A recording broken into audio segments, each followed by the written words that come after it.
Okay, today we're going to show you how to fix your RCA TV if you have no sound or very low sound. We're going to show you several methods for fixing this problem. If you stay with us all the way to the end of the video and try each of these methods, there is a very high probability that this problem will be solved for you. Okay, the first thing to try here is really the simplest, and in most cases this one will actually work, so you might not even need to go on. Just basically unplug your TV from the wall, wait about 60 seconds. Now don't be impatient here, wait the 60 seconds, and then plug it back in. This will reset your TV.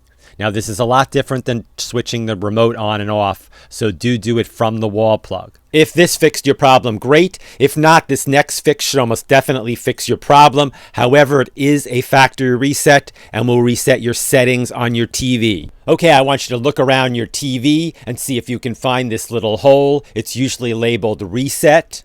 To do the reset, I usually recommend bending a paper clip to fit in the reset hole. Push the button down for about 15 seconds until you see the TV restart. As always, thank you very much for watching, and please remember to subscribe.